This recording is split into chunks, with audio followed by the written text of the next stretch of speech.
Hello everyone, welcome to nursing classes. तो आज की क्लास में हम डिस्कस करने वाले हैं वोन ट्यूमर पर या फिर वोन कैंसर पर। वोन कैंसर मतलब जो कि हड्डियों में ट्यूमर हो जाता है या फिर हड्डियों का कैंसर भी होता है। बहुत ही रेयर देखने को मिलता है, लेकिन ये भी हमें होने के चांसेस होते हैं। तो आज की क्लास में हम यहाँ पर वोन कैंसर से रिलेटेड यहाँ पर टॉपिक पर डिस्कशन करने वाले हैं कि वोन कैंसर फर्स्टली तो होता क्या है, और अगर बोन कैंसर किस तरह से होता है और इसके सिम्टम्स क्या देखने को मिलते हैं और इसका ट्रीटमेंट क्या हो सकता है। तो फर्स्टली तो हम यहाँ पर डिस्कस करते हैं कि वोन ट्यूमर या फिर वोन कैंसर है क्या। तो जैसा कि हमने देखा कि हमने कैंसर में देखा कि एबनॉर्मल सेल की ग्रोथ को हम कैंसर कहते हैं। तो सेम हमें यहाँ पर बोन का डिवीज़न देखने को मिलेगा। तो देखते हैं, Bone tumor develop when cell within a bone divide uncontrollably, forming a lumps or mass of abnormal tissue. Most bone tumors are benign and benign tumor are non-cancerous भी होता है और usually not life threatening and is most cases will not spread to other part of the body. तो ये देखते हैं कि वोन ट्यूमर है क्या। तो जैसे कि हमने बात की कि जो कैंसर होता है उसमें हमें सेल की एबनॉर्मल ग्रोथ देखने को मिलती है। तो सेम कंडीशन हमें यहाँ पर देखने को मिल रहा है कि जो बोन होते हैं तो बोन में जो डिवाइड होने लगता है, मतलब सेल का अनकंट्रोलेबली यहाँ पर डिवीज़न होने लगता है। और इसके साथ साथ यहाँ पर हमें कुछ यहाँ पर लम्ब्स देखने को मिल रहा है, लम्ब्स या फिर मास जैसा स्ट्रक्चर देखने को मिलता है। इसे हम बोन ट्यूमर या फिर बोन कैंसर कहते हैं। तो ये मोस्टली बिनाइन होता है। बिनाइन का मतलब बिनाइन और मैलिग्नेंट, जैसा कि हमने देखा कि बिनाइन का मतलब होगा कि इस तरह का कैंसर की इस तरह का ट्यूमर ओनली ये ट्यूमर रहेगा, सिर्फ ये आसपास के टिश्यू को भी नहीं डैमेज करेगा। लेकिन मैलिग्नेंट ट्यूमर में होता क्या है कि ये जो ट्यूमर है वो आसपास की बोन को, आसपास के टिश्यू को भी रप्चर करता है। तो मोस्टली जो हमें बोन ट्यूमर देखने को मिलता है, अगर बिनाइन है तो बिनाइन मतलब यहाँ पर हार्मफुल नहीं रहेगा, इसलिए इसे रिमूव किया जा सकता है। लेकिन मैलिग्नेंट अगर कैंसर होता है तो वो स्प्रेड होने के चांस ज़्यादा रहते हैं, वो स्प्रेड हो जाता है। तो इस तरह से हमने देखा कि बोन ट्यूमर या फिर बोन कैंसर क्या होता है कि यहाँ पर बोन डिवाइडिंग अनकंट्रोलेबली, जो बोन होती है बोन अनकंट्रोलेबली यहाँ पर हमें देखने को मिलेगा, इसकी ग्रोथ होगी, तो इसे हम बोलते हैं बोन कैंसर। अब हम देखते हैं यहाँ पर कि यहाँ पर कितने टाइप्स के बोन कैंसर देखने को मिलते हैं। तो फर्स्ट हम देखते हैं ऑस्टियोसार्कोमा, और देखते हैं कॉन्ड्रोसार्कोमा एंड सार्कोमा। तो यहाँ हम देखते हैं कि जो ऑस्टियोसार्कोमा क्या होता है, तो ऑस्टियो जो सार्कोमा है ये मोस्ट कॉमन बोन कैंसर के अंदर आता है। ये बहुत ही कॉमन है, सबसे ज़्यादा यही देखने को मिलता है। तो इसमें होता क्या है, when cancerous cell produce bone, तो ये जो कैंसरस सेल होती है बोन में प्रोड्यूस होना शुरू हो जाती है, इसे हम ऑस्टियोसार्कोमा कहते हैं। ये हम बोल सकते हैं कि प्राइमरली जो यंग एडल्ट में देखने को मिलता है और चिल्ड्रंस पर भी अफेक्टेड होता है। Primarily in the bones of the legs and arms, ये मोस्टली हमें लेग्स और आर्म्स में देखने को मिलता है।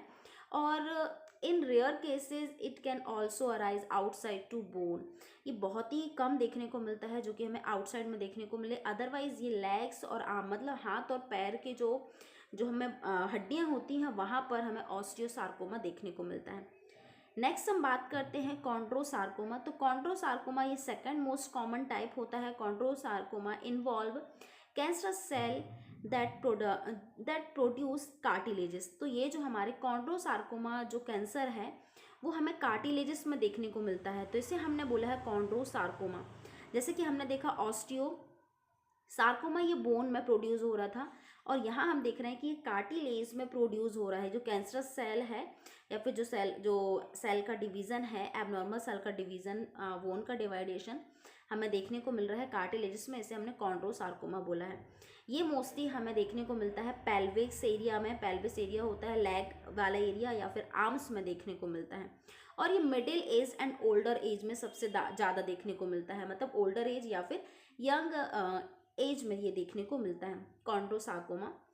नेक्स्ट हम देखते हैं विंग सार्कोमा। तो विंग सार्कोमा क्या होता है, wing sarcoma tumour most commonly arise in the pelvis leg arm of children and young adult. ये मोस्टली जो यंग चिल्ड्रंस होते हैं या फिर सबसे ज़्यादा बच्चों में देखने को मिलता है।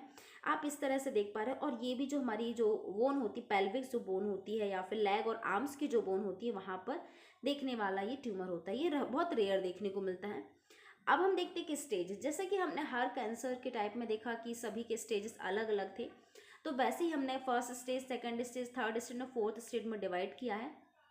तो फर्स्ट स्टेज में क्या होता है कि जो कैंसर है या फिर जो बोन कैंसर है वो ओनली पर्टिकुलर एक ही जगह पर रहेगा। मान लो अगर पर्टिकुलर इस एरिया में है तो यहीं पर रहेगा, ये अदर जगह पर स्प्रेड होने के चांसेस नहीं रहते हैं। सेकंड स्टेज में क्या होता है कि बोन कैंसर हैजंट स्प्रेड, वो स्प्रेड तो नहीं होगा but may become invasive making it threat to other tissue, लेकिन अदर टिश्यू को भी डैमेज कर सकता है।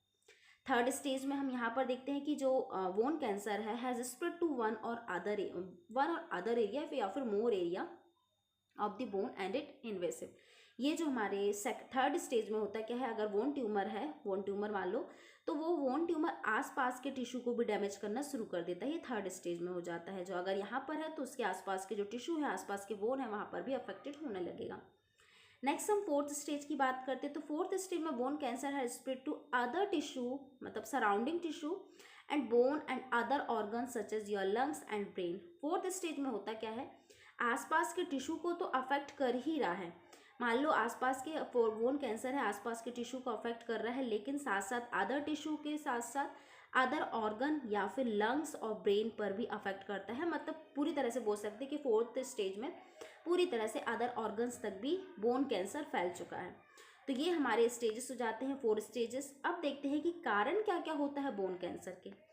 फर्स्टली तो अननोन देखने को मिलता है। मोस्ट केसेस ऐसे देखने को मिले हैं बिना किसी कारण के यहाँ पर बोन का डिवीज़न हमने देखने को मिलता है, और वो बिनाइन ट्यूमर या फिर मैलिग्नेंट ट्यूमर दोनों के रूप में भी देखा जा सकता है। तो यहाँ पर it most case the exact cause bone cancer remain unknown. बहुत से ऐसे केस देखे हैं जो कि अननोन थे, ना कोई रीज़न था। लेकिन यहाँ पर अदर कारण भी देखते हैं कि और कारण क्या हो सकता है। तो division of cell in uncontrol fashion and forming a tumour. तो ये तो हम जानते ही हैं कि कैंसर जो सेल है या फिर ट्यूमर किस कारण से होता है कि अनकंट्रोलेबली अगर सेल का डिवीज़न होता है तो वो कैंसर का या फिर ट्यूमर का फॉर्म ले लेता है। इसके अलावा इनहेरिटेड फैमिली हिस्ट्री में अगर किसी को होता है या फिर जेनेटिक होता है तो भी हमें बोन ट्यूमर देखने को मिल सकता है। पैक्ड डिसीज़ होती है अगर, तो पैक्ड डिसीज़ सबसे मेन कारण है। अगर पैक्ड डिसीज़ होने के कारण यहाँ पर बोन कैंसर होने की संभावना बढ़ जाती है। Radiation therapy of other cancer, अगर किसी अदर कैंसर को ठीक करने के लिए रेडिएशन थेरेपी दी है या फिर एक्स्ट्रा रेडिएशन एक्सपोजर में है हम, तो रेडिएशन के कारण भी यहाँ पर बोन में सेल डिवीज़न देखने को मिल सकता है और ये ट्यूमर का फॉर्म कर सकता है। नेक्स्ट हम देखते हैं इसका इन्वायरमेंटल फैक्टर भी अफेक्ट कर सकता है, जैसे कि टॉक्सिक रेडिएशन या फिर केमिकल का ज़्यादा यूज़ कर रहे हैं तो इससे भी बोन हमारी अफेक्टेड हो सकती है। अगर ज़्यादा समय से इन्फेक्शन या फिर इन्फ्लामेशन है, अगर हमारी डाइट चेंज है, मान लो हम कैल्शियम फॉस्फोरस हमारे बॉडी में मतलब प्रॉपर नहीं है तो उस कारण से भी हो सकता है। लोकल ट्रोमा या फिर इंजरी हुई है, अगर बोन में भी अगर कुछ प्रॉब्लम हुई है तो इस कारण से भी हो सकता है। और जेनेटिक स्ट्रेस तो हमने देख लिया। अब देखते हैं कि इसके सिम्टम्स क्या क्या देखने को मिलते हैं। बहुत ज़्यादा बोन में पेन होगा, मतलब बोल सकते कि हड्डियों में बहुत ज़्यादा दर्द होगा, स्वेलिंग देखने को मिलेगी, टेंडरनेस देखने को मिलेगा, स्टिफनेस देखने को मिलेगा, और आपकी जो बोन होगी वो बहुत ज़्यादा वीक हो जाएगी। बहुत जल्दी जल्दी आपके फ्रैक्चर भी होने लगेंगे। अगर वहाँ पर कैंसर है तो वो खोखली कर देगी, तो इस कारण से आपके जो है वो फ्रैक्चर भी होने लगेगा। फटीग होगा, बहुत ज़्यादा थकान होगी, और अनइंटेंटेड वेट लॉस, आपका बिना किसी कारण के वेट लॉस भी देखने को मिलेगा, मतलब बहुत ज़्यादा वेट लॉस देखने को मिल सकता है। जॉइंट एंड मसल्स में, स्पेशली जो जॉइंट्स होते हैं और मसल्स होते हैं वहाँ पर पेन होगा। ये मोस्ट कॉमन सिम्टम है। ये अगर आपको कैंसर हो रहा है या फिर बोन कैंसर की संभावना दिख रही है तो इस तरह के प्रॉब्लम्स देखने को मिल सकती है। इसके अलावा pressure on bone and nerves, आपके बोन में या फिर नर्व्स में प्रेशर जैसा फील होगा, मतलब ऐसा लगेगा कि आपको बहुत प्रेशराइज किया जा रहा है, तो बोन और नर्व्स दोनों में ही प्रेशर जैसा फील होगा। Difficulty with full range of motion, आपको मोशन करने में भी डिफ़िकल्टी हो सकती है, क्योंकि हमने देखा कि जो मोस्टली हमें जो कैंसर देखने को मिले वो पेल्विस एरिया में ज़्यादा देखने को मिल सकते हैं, लेग एरिया में देखने को मिल सकते हैं। इस कारण से हमें मोशन में भी प्रॉब्लम हो सकती है। Next, one limbs in shorter than the other, अगर आपको किसी लिम्ब में हुआ है, मान लो वन लेग में हुआ है, तो वो अदर जो हमारा लेग है तो उससे थोड़ा सा डिफरेंट दिखने को मिल सकता है। तो ये हमारे कुछ सिम्टम्स हो जाते हैं। अब हम बात करते हैं कि इसका ट्रीटमेंट क्या क्या दे सकते हैं। तो ट्रीटमेंट बात कर लेते हैं ट्रीटमेंट में, जो कि मेडिकेशन के थ्रू देखते हैं। तो मेडिकेशन मोस्टली इसमें जैसे कि chemotherapy, radiation therapy, pain medication, या फिर हम साइटोटॉक्सिक या फिर इम्यूनोथेरेपी, या फिर बायोफॉस्फोनेट यहाँ पर देख सकते हैं। तो मेडिकेशन में कि मेडिकल मतलब मेडिसिन के हेल्प से या फिर किसी ड्रग के हेल्प से पेशेंट को ठीक करना, या फिर बोन ट्यूमर को या फिर बोन कैंसर को ठीक करने की प्रोसेस को हम मेडिकेशन भी बोल सकते हैं। तो अगर हम बात करते हैं medication that treat bone cancer, कौन कौन होते हैं इसमें, जैसे कि कीमोथेरेपी में जैसा कि हम जानते हैं कि कीमोथेरेपी जो एंटीबायोटिक्स होती है, हाई डोज की जो एंटी कैंसर जो ड्रग्स होती हैं, वो पर्टिकुलर जो हमारी कैंसर सेल होती है उसे किल करती है, और इस तरह से कैंसर को डिवाइडेशन होने में या फिर कैंसर को फैलने से रोकता है। तो कीमोथेरेपी में हम देखते हैं यहाँ पर कैंसर सेल को किल किया जाता है एंटी कैंसर ड्रग की हेल्प से। पेन मेडिकेशन, अगर बहुत ज़्यादा बोन पेन हो रहा है तो पेन मेडिकेशन भी दिया जाता है, ताकि अगर जो इन्फ्लामेशन हो रही है, आपको बोन के कारण डिस्कम्फर्ट फील हो रहा है, तो पेन मेडिकेशन के हेल्प से उसे कम किया जा सकता है।